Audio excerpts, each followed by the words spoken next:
হ্যাঁ, শুরু করতে চাই হচ্ছে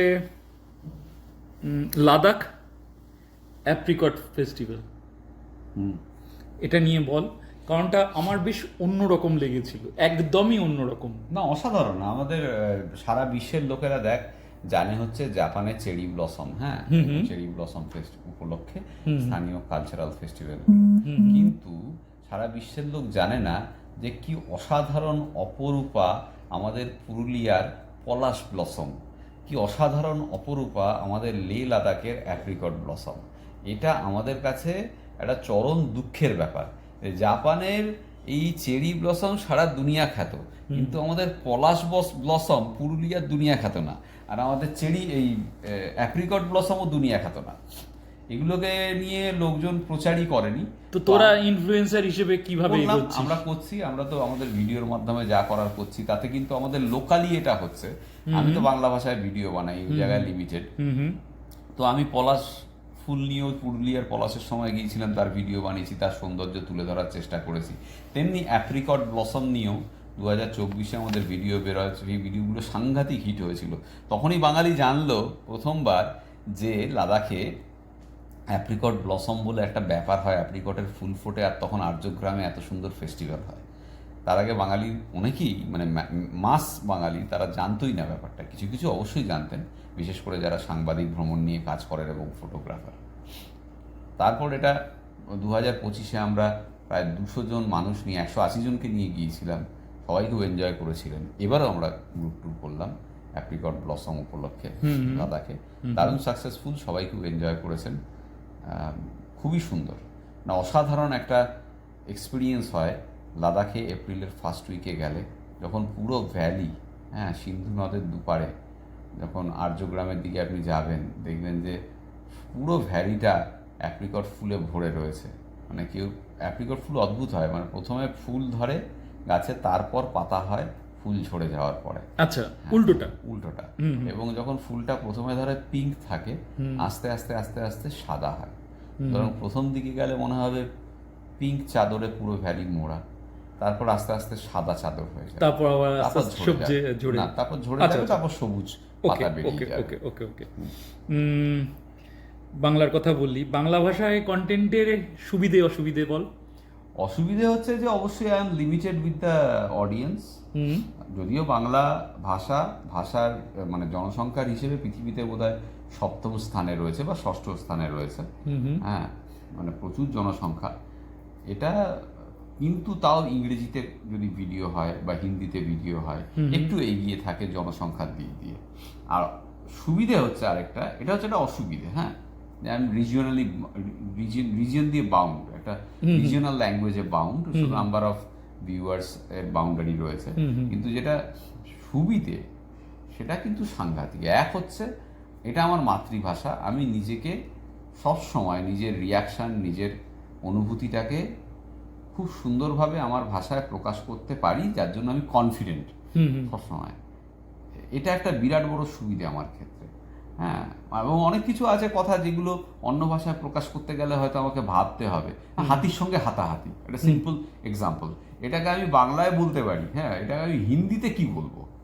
হাতির সঙ্গে হাতাহাতি, শিবরামে তো জানিস এটা।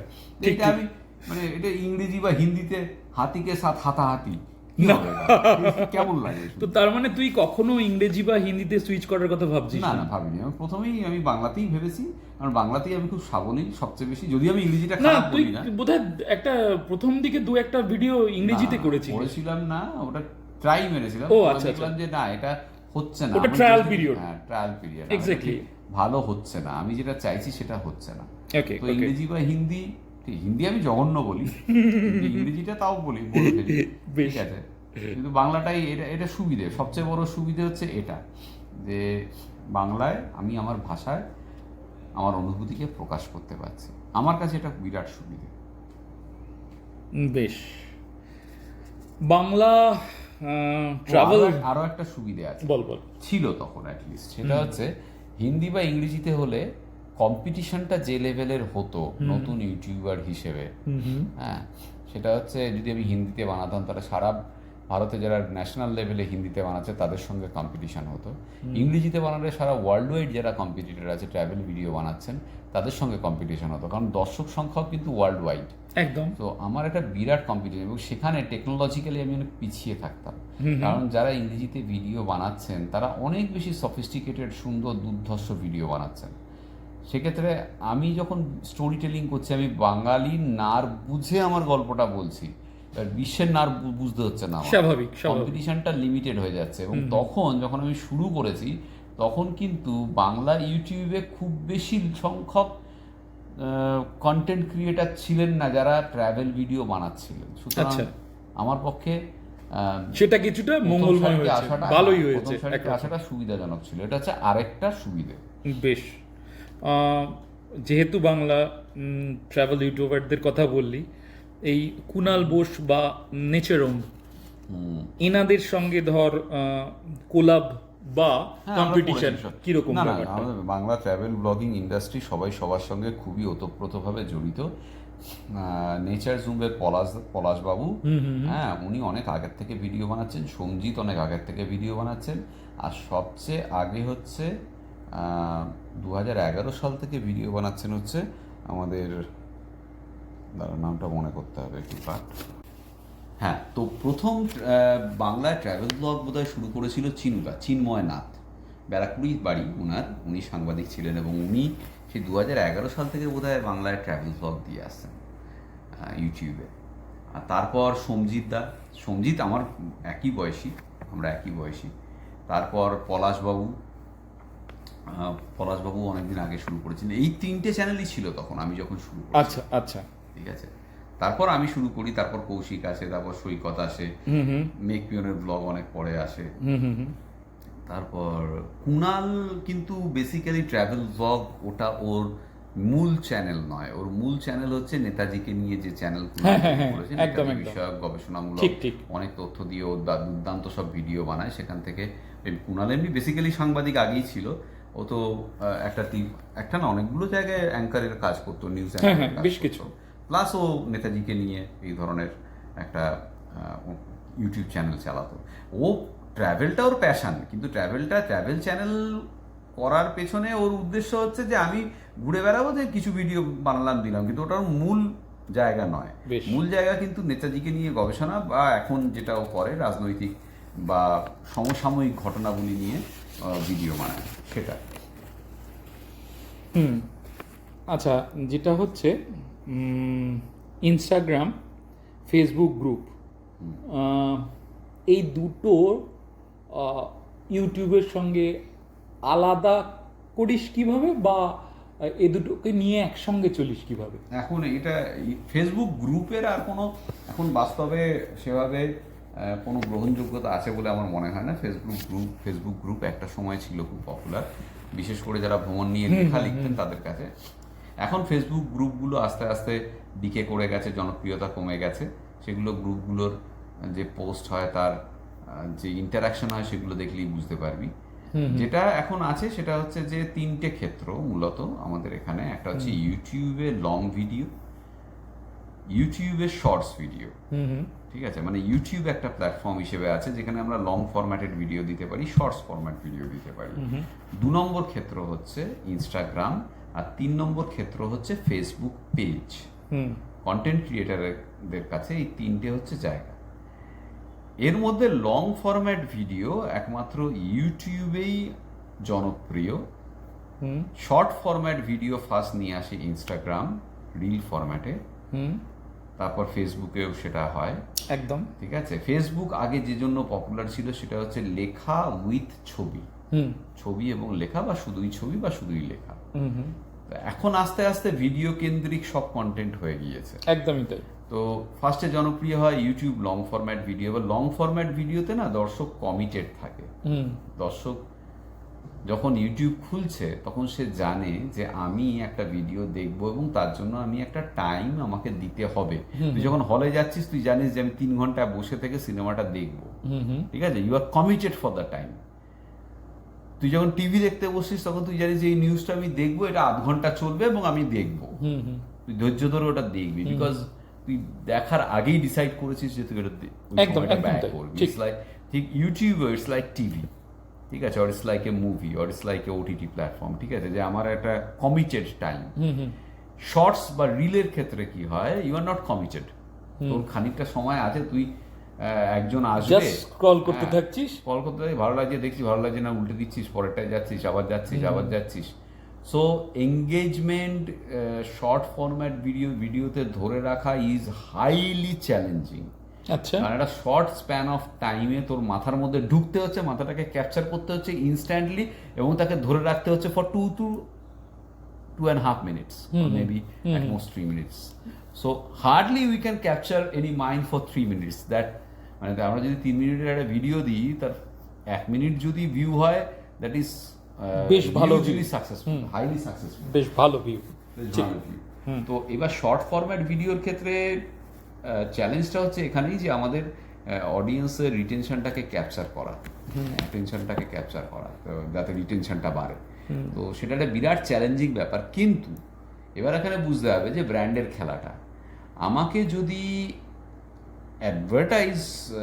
অ্যাডভার্টাইজারদের অ্যাটেনশন গেইন করতে হয়, তাহলে আমাকে কিন্তু ইনস্টাগ্রামে মানে শর্ট ফরম্যাট ভিডিওর মধ্যেই সেটা করতে হবে। শর্ট ফরম্যাট ভিডিও যত তাড়াতাড়ি পপুলার হয়, মানে শর্ট ফরম্যাট ভিডিওটা যদি আমার পপুলার হয়, আমি যদি ইনস্টাগ্রামে একটা ভালো ব্র্যান্ড তৈরি করতে পারি, আমার ফলোয়ার বাড়াতে পারি, অ্যাডভার্টাইজাররা তারা কিন্তু সবসময় ইন্টারেস্টেড হয় ইনস্টাগ্রাম রিলের মাধ্যমে অ্যাডভার্টাইজমেন্ট করার জন্য। সেই জন্য ইনস্টাগ্রাম এন্ডোর্সমেন্ট অনেক ভ্যালু, অনেক হাই। আচ্ছা, মানে আমি ইউটিউবে লং ফরম্যাট ভিডিও দিলে পরে আমার ইউটিউব থেকে ইনকাম হয়তো হচ্ছে, ভালোই হচ্ছে, শর্ট ফরম্যাট ভিডিওতে খুব একটা ভালো ইনকাম কিছুই নেই ইনকাম, ঠিক আছে, মানে প্রায় নিয়ার টু জিরো। কিন্তু লং ফরম্যাট ভিডিও যদি লোকে দেখে, পপুলার হয়, একটা ভালো টাকা রোজগার হয়। কিন্তু শর্ট ফরম্যাট ভিডিওতে যদি আমার ফলোয়ার অনেক বেশি হয় ইনস্টাগ্রামে, তাহলে আমি যে এন্ডোর্সমেন্ট পাবো, সেটা ইউটিউবে দেওয়া লং ফরম্যাট ভিডিওর থেকে যে টাকা আমি আয় করছি তার থেকে অনেক গুণ বেশি হবে। বেশ, ঠিক আছে। সুতরাং এখন আমাদের টেন্ডেন্সি হয় রিল ভালো বানানো, জনপ্রিয়তা বাড়ানো ইনস্টাগ্রামে, এবং সাইমালটেনিয়াসলি রিল অন ফেসবুক। তাহলে আমরা ওই এন্ডোর্সমেন্টটা অনেক বেশি ভ্যালুর পাবো, যেটা, এবং রিল বানাতে গেলে আমাদেরকে অত বেশি একটা লং ফরম্যাট ভিডিওর মতো অত বেশি খাটাখাটনির দরকার নেই, অনেক কম খাটনিতে, মানে যেটা আমি বানাবো একটা লং ফরম্যাট ভিডিও, তাতে আমার যে পরিমাণ সময় দিতে হবে, তাতে আমার হয়তো 5টা রিল তৈরি হয়ে যাবে। এবং রিলে আমরা যখন বাড়াচ্ছি আমাদের ভিউয়ারশিপ, আমরা এন্ডোর্সমেন্ট ভ্যালু এত পাচ্ছি যে সেটা ওই লং ফরম্যাট ভিডিও দেওয়ার থেকে অনেক বেশি। এই জন্য আমাদের উদ্দেশ্য হয় এখন শিফট হয়ে গেছে ফোকাসটা, শর্ট ফরম্যাট ভিডিওতে আমরা কনসেন্ট্রেট করছি বেশি, কারণ লোকের এখন শর্ট ফরম্যাট ভিডিওতেই ইন্টারেস্ট বেশি, সময়ের চাহিদা অন্যরকম হয়ে গেছে, বা এখন আর ধৈর্যটাও কমে গেছে। ঠিক, শুধুমাত্র আধ ঘন্টা ধরে একটা ভিডিও দেখার জন্য অনেকেই হয়তো আর বসে থাকেন না। সেটা সেই জনগণ আছেন, কিন্তু আস্তে আস্তে সময়ের সাথে সাথে সেটা কমছে এবং কমবে। বেশ, মহিলারা বয়স বলেন না, না, channel monetization, sponsorship, affiliation, tour থেকে আয় কতটা? যথেষ্ট না, আমি এক্সাক্ট ফিগার বলবো না, বাট যে কোনো কর্পোরেট সেক্টরের সিনিয়র লেভেল এক্সিকিউটিভের আয়ের থেকে এটা বেশি, যদি ঠিকঠাক মতো করা যায়, ঠিক আছে। এবার অবশ্যই যারা ভালোভাবে এই কন্টেন্ট ক্রিয়েশন করছেন সবাই 30% ট্যাক্স ব্র্যাকেটে আছে, আমিও আছি, 30% ট্যাক্স ব্র্যাকেটে। এবার মানে কি দাঁড়ালো, যে আমরা যখন কন্টেন্ট ক্রিয়েশন ভালোভাবে যদি অ্যাজ ক্যারিয়ার নিতে হয়, সিরিয়াস কেউ হয়, সে যথেষ্ট ভালো টাকা রোজগার করবে। মানে তবে এখানে একটা জিনিস ঠিক, অন্যান্য যে কোনো জিনিসের মতো এখানেও রিস্ক ফ্যাক্টর হিউজ আছে। এরকম নয় যে আমি পপুলার হয়ে গেছি, আমি আজকে এত টাকা রোজগার করছি, তার মানে এটাই আমার ভবিষ্যতে একইভাবে চলবে, আমি মানে সেভাবে কাজ করছি না তাও আমার চলবে, এরকমটা কিন্তু নয়। You need to push, you need to continue pushing this forever if you want to continue to the top forever, এরকম একটা ব্যাপার। কাজ করে যেতে হবে, তবেই তুমি উপরে থাকবে। কাজ না করলে, ভিডিও না দিলে, রিল না দিলে, জনগণের সঙ্গে ইন্টারাকশন না করলে কিন্তু তুমি পড়ে যাবে। মেয়ে ইউরোপের দিকে থাকে, মেয়ে স্কটল্যান্ডে থাকে। হ্যাঁ, তো ইউরোপ ট্যুরের কথা কিভাবে আমি তো ইউরোপ গিয়ে এলাম, আমরা আর ইংল্যান্ডেও গিয়ে এসেছি, স্কটল্যান্ডেও গিয়ে এসেছি, মেয়ে তো পড়তে গেছে। হ্যাঁ, তো এখন আপাতত আমরা ভাবছি না, মানে ট্যুর নিয়ে ভাবছিস না? না, ট্যুর নিয়ে ভাবছি না। আমাদের কোম্পানি চালু হয়েছে, কোম্পানি হয়তো নেক্সট ইয়ারে ইউরোপ ট্যুর চালু করবে। আচ্ছা, মানে এক্ষুনি অন্তত ইউরোপ ট্যুর নিয়ে তেমন কোনো মাথা ব্যথা নেই না, কারণ সবে তো করে এলাম আমরা, এই অক্টোবরেই অরোরা ট্যুর করে এলাম। এরপর আপাতত আর ইউরোপ নিয়ে কোনো মাথা ব্যথা সেভাবে চিন্তা ভাবনা করিসনি। ছোটবেলা থেকে যথেষ্ট বাংলা পড়াশুনো করিস, বাংলা লিটারেচার বা ডকু নভেল জাতীয় যদি কিছু হয়? মানে আমার পড়তে ভালো লাগতো মূলত অ্যাডভেঞ্চার গল্প আর হচ্ছে গোয়েন্দা গল্প একদম। এবার আমার এর বাইরে পড়তে ভালো লাগতো হচ্ছে শরৎচন্দ্রের উপন্যাসগুলো। আমি খুব ছোটবেলায় পড়েছিলাম। মানে শ্রীকান্ত ইন্দ্রনাথ যখন ছিল তখনই আমি শ্রীকান্ত উপন্যাসটা পুরো পড়ে ফেলেছিলাম, তখন দারুণ লেগেছিল। যদিও এটা কোন ক্লাসে? এটা হচ্ছে ক্লাস 9। আচ্ছা, 9। হ্যাঁ, তার আগে তোর বিশ্ব সাহিত্যের ওই অ্যাডভেঞ্চারের গল্পগুলো সেগুলো খুব পড়তাম। হ্যাঁ, জুলে ভার্ন, ঠিক আছে, জুলে ভার্নের সমস্ত গল্প পড়ে ফেলেছিলাম। তারপর বল না, ওই আরেকজন ছিল, যাই হোক, অ্যাডভেঞ্চারগুলো আছে সেগুলো, বিশ্ব সাহিত্যের অ্যাডভেঞ্চারগুলো যেগুলো আছে সেগুলো ম্যাক্সিমামই পড়ে ফেলেছিলাম। আর গোয়েন্দা গল্প, হ্যাঁ, সে শার্লক হোমসের গল্প বলিস, ফেলুদার গল্প বলিস, শরদিন্দু বন্দ্যোপাধ্যায়ের ব্যোমকেশ বলিস, বা আমাদের কিরিটি, হ্যাঁ, সব কিছুই খুব গোগ্রাসে গিলতাম। মানে ধর ডকু নোভেল যেমন দেশে বিদেশে টাইপের কিছু? হ্যাঁ, দেশে বিদেশে আমি ক্লাস 9-এই পড়েছিলাম। আচ্ছা, অসাধারণ লেগেছিল, অসাধারণ। মানে হঠাৎ ওই সময় দেশে বিদেশে ভালো লাগার কারণ কি? মানে জানি না, ঘোরবার নেশার কোথাও? ঘোরবার নেশাটা বোধহয় ছিল। ঘুরতে আমার চিরকালই ভালো লাগে, ছোটবেলায় আমার ঘোরবার নেশা ছিল, এটা আমি ফিল করি। বেড়ানোর ব্যাপারটা ছোটবেলা থেকেই ছিল। আচ্ছা, বেড়াতে ভালো লাগতো, ট্রেনে করে যেতে ভালো লাগতো। তো আমাদের যেহেতু বাড়ি নর্থ বেঙ্গলে ছিল, তারপর আমরা এখানে আসি। তারপরে এখানে আসার পরও নর্থ বেঙ্গলে আমাদের প্রপার্টি ছিল, যাতায়াত চলতো। যখনই নর্থ বেঙ্গল যাওয়ার সুযোগ হতো তখনই খুব আনন্দ হতো। ঠিক আছে, তো এই ভ্রমণটা কিন্তু চিরকালই ছিল। মানে তোর ব্লগে এটাকে ভীষণভাবেই ছোটবেলার বই বা মুক্তমুখ এই ধরনের জিনিসকে ইনফ্লুয়েন্স করতেই থাকে। আর ভালো লাগতো হচ্ছে ছোট গল্প, রবীন্দ্রনাথ ঠাকুরের ছোট গল্প, গল্পগুচ্ছ সবই পড়েছিলাম। হ্যাঁ, অসাধারণ লেগেছিল। রবীন্দ্রনাথ ঠাকুরের উপন্যাস আমি খুব একটা বেশি পড়িনি, বেশি কিছু, কিন্তু গল্প পড়েছি প্রচুর, কবিতা পড়েছি প্রচুর, গান তো শুনেছি প্রচুর, ছোট গল্পগুলো সবই পড়েছি। এবং ছোট গল্পগুলো আমাকে খুব ভালো লেসন দিয়েছে প্রত্যেকটা গল্প। এখনো আমি বলি, সন্ন্যাসী ঠাকুর এসো না আমার চাই না, মানে কোনো কিছু সেরকম হলে সবগুলোই আমার। বেশ বেশ, একটু অন্যরকম প্রশ্ন, যেটা হচ্ছে তাগদা হেরিটেজ স্টের মতো প্রপার্টি প্রমোট করার স্ট্র্যাটেজি কি? না, স্ট্র্যাটেজি তো দেখ, আমাদের একটা বিরাট ভিউয়ারশিপ রয়েছে। এবার আমরা যখন প্রমোট করি তখন আমরা দেখি, কোনো কিছুই যাই প্রমোট করি না কেন, আমরা দেখি তার কোয়ালিটি আছে কিনা। আমাদের যে মিস্টেক হয়নি তা নয়, we learn from our mistake, that is the general rule. ঠিক আছে, আজকাল আমরা যে কেউ যা খুশি বলে দিলেও প্রমোট করি না।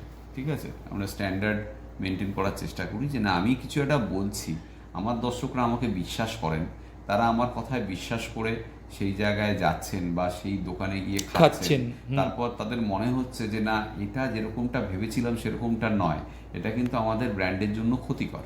তো সেই জন্য আমরা যখন প্রমোট করি, আমরা খুব ভালোভাবে চিন্তা ভাবনা করি যে এই জিনিসটা কি আমাদের সঙ্গে সাযুজ্য রেখে চলে, যদি চলে এর কোয়ালিটিটা ঠিক আছে, যদি ঠিক আছে তবেই আমরা প্রমোট করি।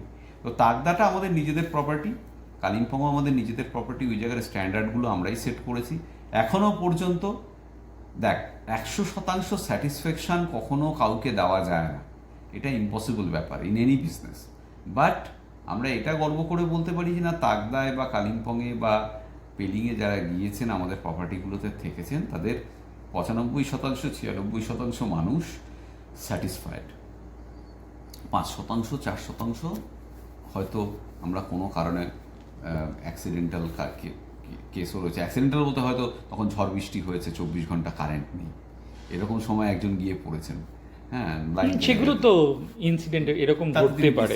ঠিক ঠিক ঠিক, সেটা তো কিছু না কিছু থেকেই যাবে।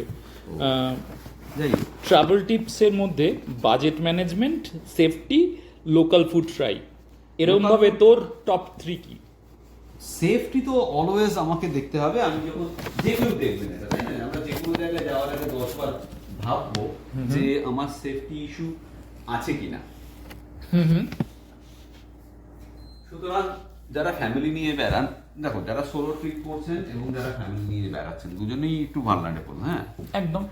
যারা বন্ধু বান্ধব নিয়ে দল বেঁধে যাচ্ছে তাদের ক্ষেত্রে কম রিস্ক থাকে। সোলো ট্রিপারদের ক্ষেত্রে কিন্তু অনেক কিছু ভাবতে হয়। আমি একা যাচ্ছি, বিশেষ করে মহিলা সোলো ট্রিপার, আমি ইভেন টয়লেট করতে গেলেও সমস্যা হয়। তো এগুলো কিন্তু আগের থেকে ভাবা উচিত যে আমি কিভাবে এই জিনিসটাকে ম্যানেজ করব। এবার যখন আমি ফ্যামিলি নিয়ে যাচ্ছি তখন রাজনৈতিক পরিস্থিতি, যুদ্ধবিগ্রহ, ঠিক আছে, স্থানীয় যে লোকাল কালচার, এগুলো একটু ভালো করে দেখে বুঝে যাওয়া উচিত অবশ্যই। 2 নম্বর হচ্ছে কমিউনিকেশন। সেই জায়গার কমিউনিকেশন কীরকম, আমি এক জায়গা থেকে আরেক জায়গায় যাবো, সেখানে নর্মাল কমিউনিকেশন আছে কিনা, নাকি আমাকে শুধু ভাড়া গাড়ি করেই যেতে হবে। এবার ভাড়া গাড়ি করে যদি এক জায়গায় এরকম হয় যে না সেখানে শুধুই ভাড়া গাড়ি পাওয়া যায়, সেটার অ্যাভেলেবিলিটি কী, যদি কোনো কারণে সেটা ব্রেক করে তাহলে কিন্তু পাবলিক ট্রান্সপোর্ট নেই, আমি কিন্তু ফিরতে পারবো না, আটকে যাব, এইগুলো আমরা ভাবি। লাদাখের মতো জায়গায় গেলে সবসময় প্রাকৃতিক দুর্যোগের কথা ভাবা উচিত। এমন কোনো সময় যাওয়া উচিত নয় যে সময় প্রাকৃতিক দুর্যোগের সম্ভাবনা বেশি। অনেকে অ্যাডভেঞ্চারাস হয়ে সেই সময় যান, সেই সময় খবরে পাবি যে 500 লোক উত্তর সিকিমে আটকে পড়েছে, 600 লোক লাদাখের প্রত্যন্ত জায়গায় আটকে পড়েছে। একদম, এটা আমরা বহুবার দেখেছি। এটা দেখবি হয় শীতকালে যখন, বা যে সময় ঝড়ঝঞ্ঝার সম্ভাবনা থাকে, বরফপাতের সম্ভাবনা থাকে সেই সময়, বা এন্ড অফ মনসুন সিজনে যারা হিমাচল প্রদেশ বেড়াতে যান সেই সময়। এই সময়গুলো অ্যাভয়েড করা উচিত। যে আমরা বউ বাচ্চা নিয়ে যাচ্ছি, সবাই মিলে আনন্দ করতে যাচ্ছি, এমন সময় কেন চুজ করবো যেখানে এই রিস্কগুলো থাকে। আপনি যদি জুলাই আগস্ট মাসে ফিলিপিন্স চুজ করেন, অবধারিতভাবে সাইক্লোনের পাল্লায় পড়বেন। কেন যাবো আমি ওই সময়? যাবো না, আমি অন্য জায়গায় খুঁজবো, তাই না? জুলাই আগস্ট মাসে আমি আফ্রিকা যাবো, কি যদি আমার বাজেটে না করলে দক্ষিণ ভারত যেতে পারি, গোয়ায় আমি বর্ষায় যেতে পারি, দ্যাট ইজ সেফ। তো জায়গা চুজের সময় সেফটিটা কিন্তু মেইন ইস্যু। যে আমি উত্তরবঙ্গে বর্ষার সময় গিয়ে গেলাম, তো সেটা তো ঠিক নয়। ঠিক আছে। আর বাজেটটা এটা নিজের ওপর। বাজেট ম্যানেজমেন্ট নিয়ে শিবাজির ব্যাপারে একটা প্রবলেম এখন মানুষজন বলছে যে শিবাজি একটু বড় লোকদের বাজেটের লোক। আমি তো কদিন আগে 3rd ক্লাস কম্পার্টমেন্টে, আনরিজার্ভ কম্পার্টমেন্টে এখান থেকে ইয়েতে গেলাম, কি বলে, বেনারস গেলাম অমৃত ভারত ট্রেনে চড়ে, আনরিজার্ভ কম্পার্টমেন্ট। একদম একদম, আমরা সেটা দেখেওছি। আনরিজার্ভ কম্পার্টমেন্টে এখান থেকে দার্জিলিং, এই শিলিগুড়ি গিয়েছি আমরা, হিচ হাইক করে কলকাতা থেকে শিলিগুড়ি, কৃষ্ণনগর থেকে শিলিগুড়ি গেছি, ঠিক আছে। আমরা সাধারণভাবে হস্টেলে থেকেছি, খেয়েছি সাধারণ দোকানে এবং ঘুরেছি কম বাজেটে। তো যেখানে আমরা কিন্তু আমাদের চ্যানেলের ভিডিওগুলো যদি কেউ দেখে, যারা এটা বলছে যে আমরা বড়লোকদের জন্য করছি, তারা হয়তো ওই 1-2 ভিডিও দেখেছে যেটা ওই রকম মনে হয়েছে তার। কিন্তু আমরা কিন্তু আমাদের চ্যানেলের ভিডিওগুলো কিন্তু ভ্যারাইটি, কম দেখলে তার প্রেক্ষিত আলাদা থেকেই যায়। সে হয়তো ওই 3rd ক্লাসের ভিডিওটা দেখেনি, সে হয়তো আমাকে 1st ক্লাসে যাওয়ার ভিডিওটা দেখেছে, কিন্তু আমরা দুটোই করেছি, ঠিক আছে। আমরা এটা কি শিবাজি যখন ট্যুর নিয়ে বেরোন সেটার ক্ষেত্রে না, ট্যুর নিয়ে বেরোলে তো আমার একটা কমিটমেন্ট থাকে যে আমরা একটা স্ট্যান্ডার্ড মেনটেন করবো। কাজেই সেক্ষেত্রে তোকে মানে সেখানে তখন বাজেট ম্যানেজমেন্টের চেয়ে স্ট্যান্ডার্ড ম্যানেজমেন্টটা অনেক বেশি জরুরি হয়ে দাঁড়ায়, ঠিক আছে। বেনারসে গিয়ে যখন আমরা ছিলাম এর আগের বার, তখন একটা ছোট্ট ঘরে ছিলাম আমি আর কীর্তিজি, হ্যাঁ, একদম মন্দিরের পাশে আমি দেখিয়েছিলাম সেটাও বাজেট ঘর ছিল, ঠিক ঠিক আছে। একটু আগেই তুই পরিবার নিয়ে বলছিলিস, পরিবারের সাপোর্ট এই যে লম্বা জার্নিটা কতটা পেলি? হ্যাঁ, 100% পরিবারের সাপোর্ট ছাড়া এটা পসিবল ছিল না। কারণ মৈত্রী সবসময় এই ব্যাপারে আমাকে সাপোর্ট করেছে। কারণ আমি সংসার ছেড়ে বেরিয়ে যাচ্ছি, সংসারে নেই 365 দিনের মধ্যে 65 দিন বাড়িতে, 300 দিন বাইরে।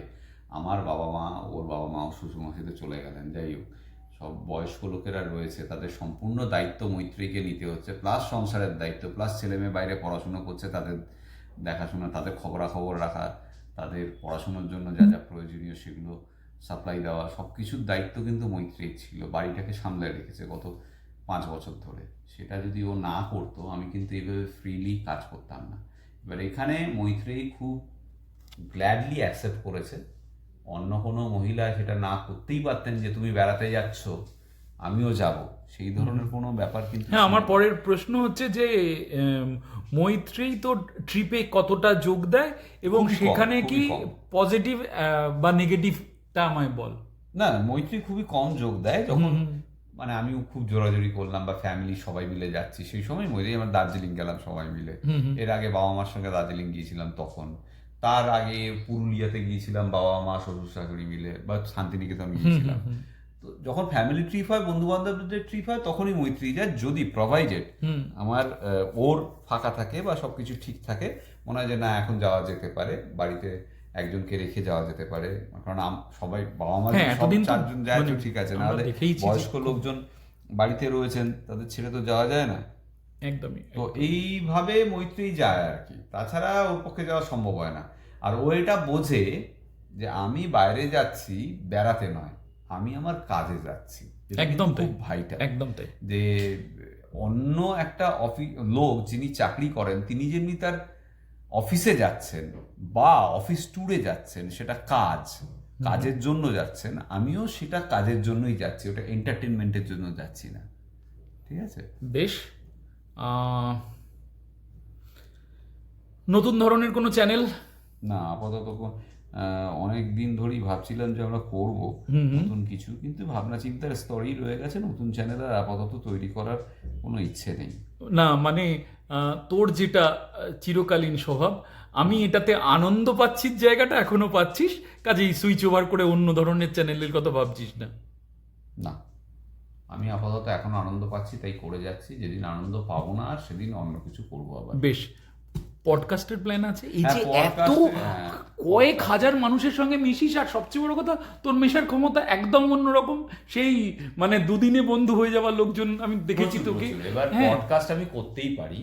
এবার হ্যাঁ, এরকম podcast কিছু প্ল্যান করবো। করেছিস হ্যাঁ, কি? না, এখন ইউটিউবে দেখ, আমি যেটা করব সেটা মানে ওই নায়ক হাফ হার্টেডলি করবি না, হাফ হার্টেডলি করবো না। এটা আমি জানি। আমাকে করতে হলে আমাকে ফুল এফোর্ট দিতে হবে। তো আমি তখন নিজেকে সেই জিজ্ঞেস সময়টা নেই করেছি যে হ্যাঁ, নাকি? এটা কি করা সম্ভব? হুম। তখন আমার নিজের কাছ থেকে আমি উত্তর পেয়েছি, না, এটা সম্ভব না। কারণ পডকাস্ট এর চ্যানেল করতে গেলে আমাকে যে ইনফ্রাস্ট্রাকচার লাগবে, যে খাটাখাটনি করতে হবে, সেটা হ্যাঁ অন্যের উপর নির্ভরশীল হলে হয়তো হবে। আমাকে তাহলে একটা টিম তৈরি করতে হবে যারা এটা করবে। তো ব্যবসায়ী শিবাজিৎ তো সেটা একসেপ্ট না, করা না, উচিত। আমরা তো সেই ছোট্টবেলায় তোর বাবার কাঠের ব্যবসা থেকে ব্যবসায়ী শিবাজিকে দেখে আসি। না, আমি এখনো ব্যবসায়ী 100%, কিন্তু ওই যে ব্যাপার আছে না, যে আমি কতটা গিলতে পারবো, মানে সেটা আমাকে বুঝতে হবে। আমার তাহলে কি হবে, আমি পডকাস্ট চ্যানেল করলে আমি যতটুকু ফ্রি টাইম, মি টাইম রয়েছে, আমার নিজের সময় বা আমার ফ্যামিলির জন্য যে সময়টা আছে, যে আমার নিজের জন্য যে সময়টা আছে, যেটুকু আমি বাঁচিয়ে কুচিয়ে বন্ধু বান্ধবের জন্য রাখছি, সেই সময়টার উপরেও কোপ পড়বে।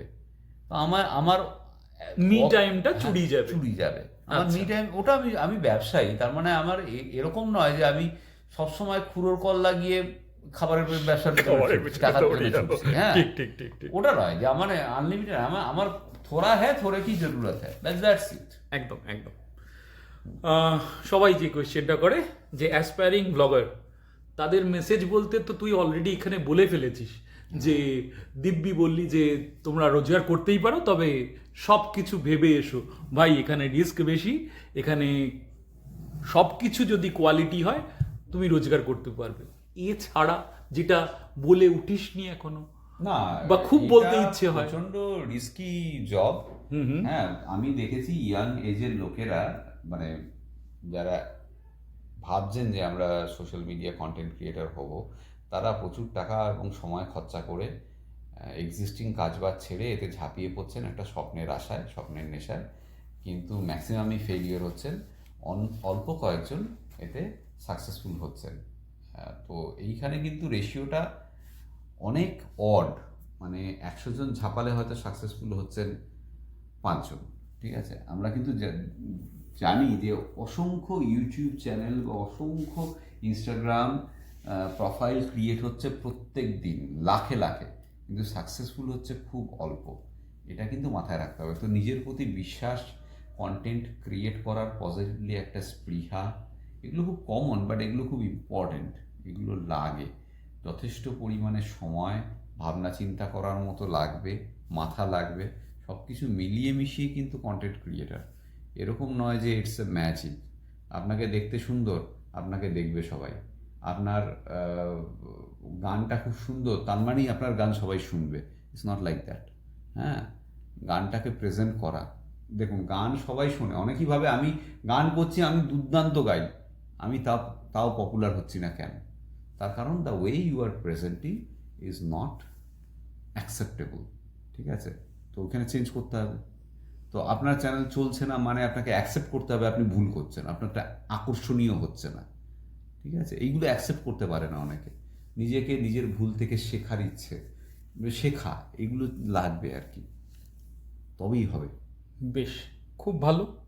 তার মানে সেই মানুষটা যে ফিজিক্সে অনার্স করেছিল, তারপর কম্পিউটার সায়েন্সে ডুব দিয়ে 16 বছর কাটিয়ে দিয়েছে প্রোগ্রাম করে, তারপরে ইউডেমিতে 30,000-এর বেশি লোকের সাথে যুক্ত হয়েছে, 33,000 বললি, 39 বছরে এমটেক করে গোল্ড মেডেল, আবার ঝাঁপ 47 বছরে সব ছেড়ে ভ্রমণের পথ।